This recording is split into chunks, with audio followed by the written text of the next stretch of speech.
Nous allons prendre nos Bibles dans Job. Nous prenons Job.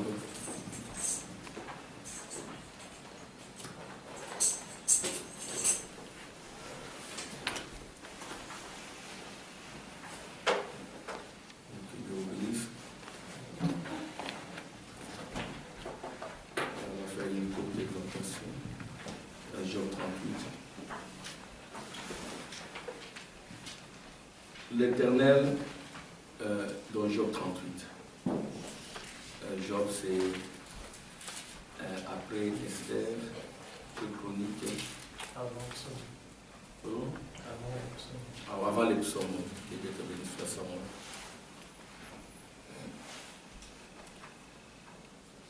L'Éternel répondit à Job du milieu de la tempête et dit: Qui est celui qui obscurcit mes desseins par des discours sans intelligence? Saint terrain, comme un vaillant homme, je t'interrogerai et tu m'instruiras. Où étais-tu quand j'ai fondé la terre? Dis-le si tu as de l'intelligence. Qui en a fixé les dimensions? Les sais-tu?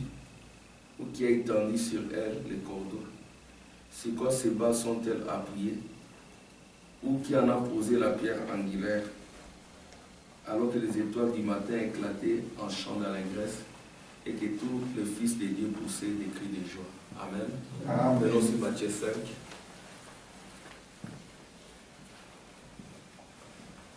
Matthieu 5.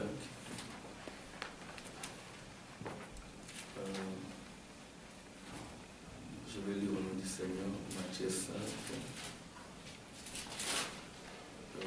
Matthieu 5. Au verset 3. Matthieu 5, au verset 3. Je vais lire au nom du Seigneur. Heureux les pauvres en esprit, car le royaume des cieux est à eux. Heureux les affligés, car ils seront consolés.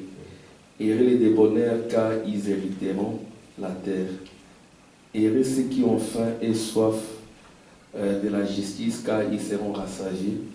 Heureux les miséricordieux, car ils obtiendront miséricorde. Heureux ceux qui ont le cœur pur, car ils verront Dieu. Heureux ceux qui procurent la paix, car ils seront appelés fils de Dieu. Heureux ceux qui sont persécutés pour la justice, car le royaume des cieux est à eux. Heureux serez-vous lorsqu'on vous outragera, qu'on vous persécutera et qu'on dira faussement de vous toutes sortes de mal à cause de moi. Réjouissez-vous et soyez dans la grâce, parce que votre récompense sera grande dans les cieux, car c'est ainsi qu'on a persécuté les prophètes qui ont été avant vous. Seigneur, ajoute ton onction avec cette parole au nom de Jésus. Amen. Amen. Amen. Amen. Je vais intituler mon sujet l'exhortation. Tout appartient. Tout appartient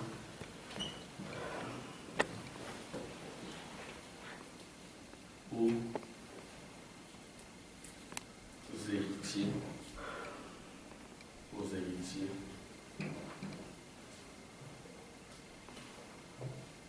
De promesses du salut. Amen. Amen. Donc tout appartient aux héritiers des promesses du salut. Donc il y a des héritiers des promesses de Dieu, donc aux héritiers du salut par la promesse. Donc aux héritiers du salut, j'ai mal écrit ici, c'est aux héritiers du salut par le promesse. Donc tout appartient, c'est ça le sujet, tout appartient aux héritiers du salut par la promesse. Donc nous héritons du salut par la promesse. Amen. Et tout appartient à ses héritiers. Et nous sommes des héritiers de ces saluts par la promesse. Et tout nous appartient. Qu'est-ce qui nous appartient? La terre nous appartient. Qu'est-ce qui nous appartient? Les ciels nous appartiennent. Qu'est-ce qui nous appartient? La concession royale d'Abraham nous appartient. Qu'est-ce qui nous appartient? Les trônes nous appartiennent. Qu'est-ce qui nous appartient? Les royaumes nous appartiennent. C'est ainsi que nous devons avoir l'attitude des héritiers. Un héritier ne se dispute pas des choses temporaires. Un héritier ne se bat pas pour des plaisirs temporaires. Un héritier, il est prêt à donner la part la meilleure à quelqu'un qui se dispute avec lui. Parce qu'il sait que de toute façon, il héritera tout. De toute façon, tout lui appartient. Amen. Un héritier est prêt à céder ses droits. Parce qu'il sait que tout lui reviendra. Et les héritiers, nous les avons vus au fil des temps.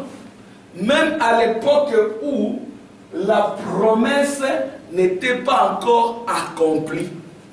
Mais nous avions vu des héritiers défiler sur la terre.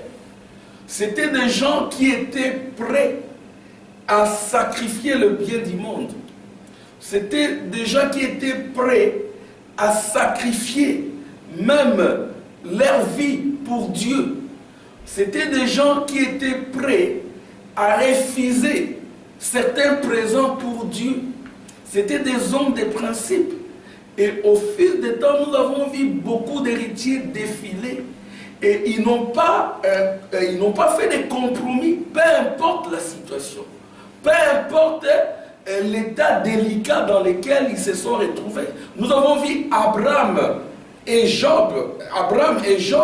Nous avons vu Moïse. C'était des héritiers. Mais nous avons vu aussi l'attitude d'Abraham devant son neveu Lot. Et Abraham ne s'est pas disputé avec Lot. Il lui a dit, bon, de toute façon, choisis. Choisis. Pourquoi il lui avait dit ça? Parce qu'il savait que la terre lui appartenait. Il était héritier. Même si Lot pouvait avoir la part, la meilleure, tout devait lui revenir. Amen. Lisons un peu ce que dit le prophète. Je vais lire ce que dit le prophète. Écoutez ce que Frère Branham dit, c'est dans Hébreux 7.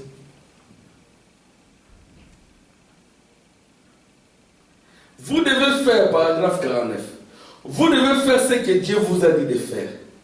Et Abraham a continué sur sa voie et a pris ses parents avec lui. Il les aimait.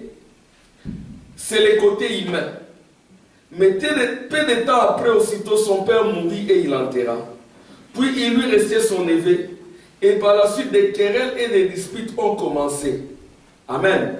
Et Lot a fait son choix et est descendu à Sodome. Et voilà, remarquez qu'Abraham n'a pas fait d'histoire à Lot. Il a dit, nous sommes frères. Nous ne devons pas nous disputer. Mais toi, lève la tête et prends n'importe quel chemin que tu veux prendre. Si tu vas à l'est, j'irai à l'ouest. Si tu vas au nord, j'irai au sud. Voilà l'attitude chrétienne. Être disposé à donner à l'autre la meilleure part. Amen. Présentez-la lui toujours. Laissez-le faire son choix. Amen. Amen. C'est ça l'attitude d'un héritier. Amen. Un héritier ne va pas se disputer le bien de la terre parce qu'il sait que, in fine, comme on le dit en français, au finish, la terre lui appartient. Amen. Tout va lui revenir. Alléluia. Amen. Il dit ceci. Et pourquoi? Qu'est-ce qui a amené Abraham à agir ainsi? Il savait que Dieu lui avait promis qu'il hériterait le tout de toute façon. Alléluia. Il avait la promesse de l'héritage. Même si tu prends cette portion de terre, je sais que tout me reviendra de toute façon. Alléluia. Amen. Ainsi donc, que ce soit une tente ou une chaumière, pourquoi devrions-nous nous en faire? Tout nous appartient. Amen. Que j'ai l'argent ou que j'en ai pas, pourquoi je dois en faire? Que j'ai une chaumière ou une tente, pourquoi je dois en faire? Parce que je suis un héritier du salut par la promesse. Et la promesse de Dieu doit finir par s'accomplir. Amen. Écoutez ce que Frère Branham dit. Il dit, ayez les débonnaires, car ils hériteront la terre. Tout nous appartient, Dieu l'a dit. Ainsi, laissez à l'autre le meilleur choix. S'il veut le faire, peut-être serait-ce tout ce qu'il obtiendra. Tout ce qu'il obtiendra, c'est peut-être une portion de terre. Tout ce qu'il obtiendra, c'est peut-être $200. C'est peut-être $300. Prends tout. Laisse-moi ma foi. Amen. Prends tout. Laisse-moi mon salut. Amen. Je ne vais pas troquer mon salut à cause de quelques milliers de dollars. Je ne veux pas troquer mon salut à cause de plaisirs temporaires. Alléluia. Je ne veux pas troquer mon salut à cause des choses temporelles. Mon salut est éternel. Il dit ceci. Peut-être serait-ce tout ce qu'il obtiendra, mais tout vous appartient à vous. Les héritiers du salut par la promesse, tout est à vous. Ainsi Sarah, la plus belle femme du pays, restait là sur le flanc de la colline avec son mari, comme il en était de son devoir. Franchement, elle portait peut-être des robes de calicot, sans attrait, ou peu importe comment vous appelez cela, alors que Madame Lot se paraît comme une millionnaire. Et son mari était le maire de la ville. Il était un juge qui siégeait à la porte. Il avait tout. Elle fréquentait tous les cercles de couture et participait aux parties de cartes qui se déroulaient là à Sodome et à Gomorrhe. Mais Sarah était plus heureuse de vivre avec son mari faisant maigre chair. Amen. Faisant maigre chair, vivant au jour le jour, mais n'oublions pas qu'on est héritier du salut par la promesse. Et Dieu a accompli la promesse au temps de la fin. Il est venu lui-même pour confirmer cette promesse. Parce que nous avons vu des gens qui vivaient à l'époque des ombres de la promesse. Ils ont tenu bon. Alors que nous vivons les derniers moments de l'histoire du monde. Alors que nous vivons le temps où Dieu est descendu, il a mis fin au péché, il a mis fin à la mort, il a mis fin à l'iniquité, il a mis fin aux transgressions. Il est descendu lui-même avec la perfection. Amen. Avec la promesse accomplie. Avec l'héritage. L'héritage est venu. Amen. Nous avons vu l'homme être rétabli à ce qu'il était au commencement, pour démontrer que la terre lui revient, pour démontrer que tout lui revenait. C'est que l'homme de Kentucky, il pouvait arrêter la tempête. L'homme de Kentucky, il pouvait donner la vie aux poissons. L'homme de Kentucky, il pouvait amener les choses à l'existence. Pour dire que la promesse est accomplie. Lève-toi. Prends la promesse, prends les titres, parce que la promesse était ce titre. Le Saint-Esprit lui-même, amen, les livres de la propriété de la terre. Les livres qui attestent que réellement tu es héritier. Et ces livres-là, c'est quoi? C'est le Saint-Esprit qui vient vivifier ton âme. Amen. Amen. Écoutez ce que le prophète dit. Un jour, vous aussi, sûr que vous prenez la mauvaise voie. Non, je continue. Frère Banabli. Mais Sarah était plus heureuse de vivre avec son mari, faisant maigre chair, mais sachant qu'elle était dans la volonté de Dieu. Amen. plutôt que de jouir des richesses ou du plaisir des richesses pour un temps. C'est vrai, c'est alors que Dieu visite. Amen. Quand vous êtes dans la volonté de Dieu, alors Dieu est obligé de vous visiter. Frère Branham dit, je vais lire ça. C'est toujours dans cette même brochure. Frère Branham dit, si vous êtes dans la volonté du Seigneur et que vous avez des ennuis, Dieu descendra, il vous délivrera. Amen. Amen. C'est-à-dire qu'il faut d'abord chercher la volonté du Seigneur. Yes, sir. Mais si vous êtes en dehors de la volonté de Dieu, la seule voie pour que Dieu vous bénisse, pour que Dieu vous délivre, c'est qu'il vous donne de l'intelligence, afin que vous compreniez que vous étiez sorti de la volonté de Dieu. Parce que le diable, qu'est-ce qu'il fait? Il vient obscurcir les desseins de Dieu par des discours sans aucune intelligence. Amen. C'est ce que Dieu avait dit à Job, qui est en train d'obscurcir mes desseins avec des discours sans aucune intelligence. Et parce que ces discours-là, c'est le diable qui les fait. Alors ça dit que nous devons garder l'intelligence de Dieu. L'intelligence de Dieu vient quand? C'est quand Dieu descend vous visiter. Et quand Dieu descend vous visiter, il ouvre votre intelligence. Alléluia. Il déverrouille votre intelligence. Il vous rend attentif à la parole de Dieu. Quand vous remarquez que l'attention vis-à-vis de la parole de Dieu baisse, c'est que vous commencez à entrer dans la zone de manque d'intelligence. Et en ce moment-là, vous serez là à comprendre ce qu'ont dit les prophètes.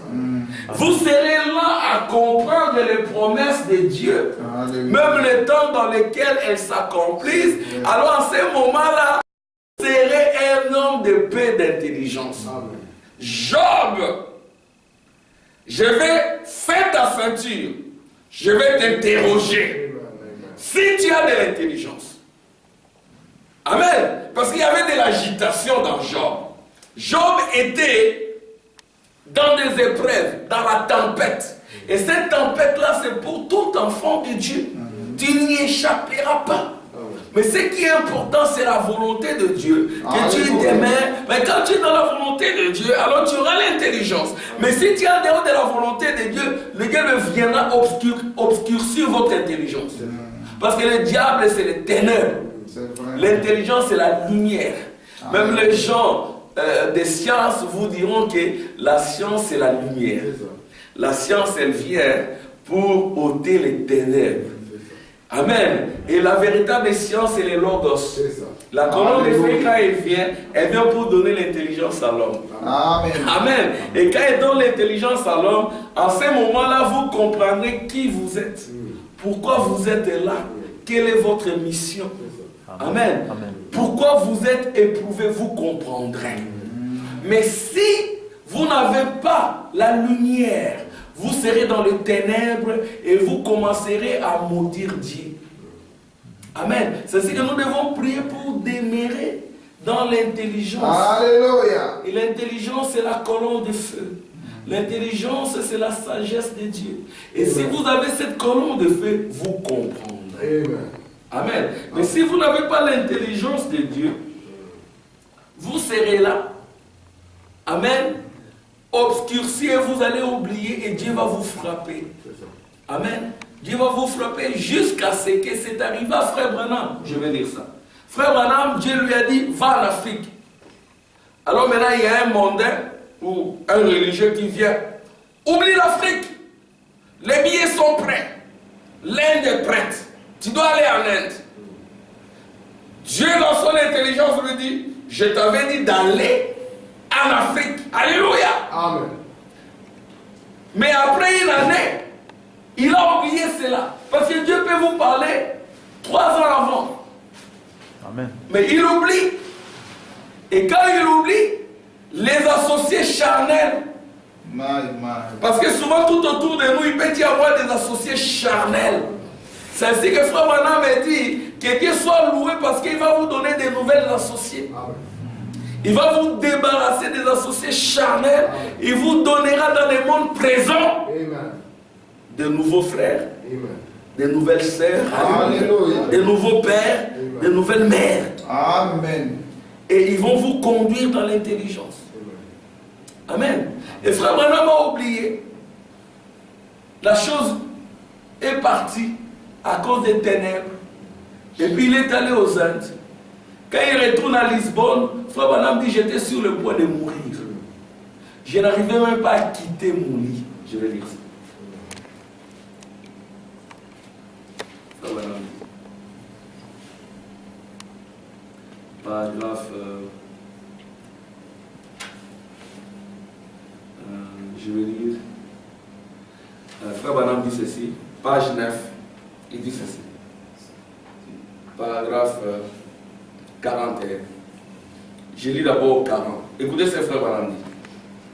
Quel privilège béni à cet homme qui se résout à suivre le Seigneur Jésus, à se séparer de tous ses associés charnels pour suivre le Seigneur.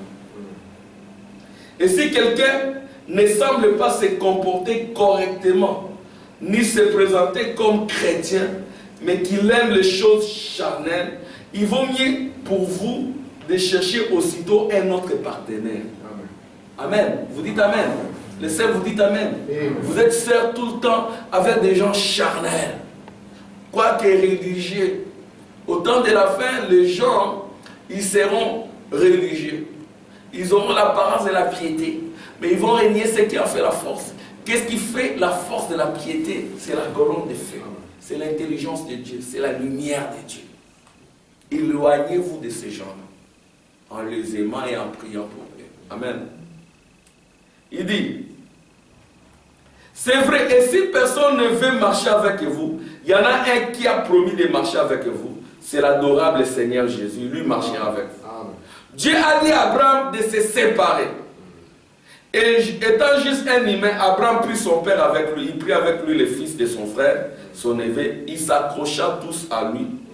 Et Dieu ne l'avait jamais béni jusqu'à ce qu'il a fait ce que Dieu lui avait dit de faire. Je ne dis pas que vous n'êtes pas chrétien. Je ne conteste à personne le titre de chrétien. Mais je dirais ceci. Si Dieu vous a dit de faire quelque chose, il ne vous bénira jamais jusqu'à ce que vous le fassiez. Amen. Je suis à la chair ce soir avec l'une de ces choses qui ne me quittent pas. Amen. Mes réunions n'ont pas été ce qu'elles auraient dû être. Amen. Parfois nos réunions ne sont plus ce qu'elles devaient être. Parce que nous avons fait certaines choses. Frère Benjamin, tu suis? Ces 2 dernières années, c'est parce que j'ai failli à l'égard du Seigneur. Frère Branham dit, il a failli. Lui qui avait la colonne de feu parfois, il pouvait faillir, à forcerie toi et moi. Amen. Et mais il était sincère de les reconnaître. Il m'a dit d'aller en Afrique et ensuite en Inde. Ça se trouve écrit ici même au dos de ces livres en ce moment même. Et l'organisateur m'appela et dit, oublie ces Africains, l'un des prêtres. Le Saint-Esprit m'a rencontré et a dit, tu iras en Afrique. Comme je te l'ai dit. Et une autre année passa. Et les organisateurs, j'avais oublié la chose. Frère Branham m'avait oublié. Vous comprenez pourquoi nous ne croyons pas qu'il soit Dieu dans l'homme. Amen. Qu'il soit Dieu en tant qu'homme. Il était homme totalement, complètement, mais il devait toujours s'attendre à Dieu. Et chaque fois qu'il ne s'attendait pas à Dieu, Dieu le frappait. C'est la raison pour laquelle nous ne pouvons pas adorer l'homme Branham. Amen. Amen. Vous dites Amen. Amen. Nous n'adorons pas l'homme Branham. Nous adorons Dieu. Amen. Amen. C'est Dieu-là vécu en Branham. Et pour que l'adoration soit parfaite, il doit entrer en nous. Amen. Yes. Amen. S'il n'est pas encore entré à adorer le Dieu de Branham. Amen. Amen. Gloire au Seigneur. Il dit ceci. Il dit, jusqu'à ce que je suis parti et j'ai oublié la chose. Jusqu'à ce que je suis arrivé à Lisbonne, une nuit où je pensais que j'allais mourir. Le lendemain matin, je m'apprêtais à aller dans la salle de bain pour prendre un bain. Oh, j'étais si malade que je pouvais à peine me lever. Et cette lumière suspendue là dans la salle des bains me dit, je me rappelle bien t'avoir dit d'aller d'abord en Afrique. Et Frère Branham dira, Dieu m'a frappé. Mes réunions ne sont plus comme elles devraient l'être. Quoique je pouvais réunir 1 demi-million de personnes, 500 000 personnes, mais Dieu n'était pas vraiment avec lui. Il avait failli. Il dit, depuis lors, mes réunions connaissent une baisse. Ouf. Les réunions des frères Branham connaissaient une baisse. Bien que je sois allé en Inde et que j'ai eu près d'1 demi-million de personnes qui se tenaient là, cela n'a cependant pas été ce que Dieu m'avait dit de faire. Et je sens que mes réunions ne seront jamais un succès à moins que je ne fasse tout de suite demi-tour et ne remette les choses en ordre. Peu importe ce que je fais, c'est d'abord l'Afrique parce qu'il faut le faire. Voici la parole éternelle de Dieu placée là et elle est placée là. J'étais bien avisé, mais il me faut faire demi-tour.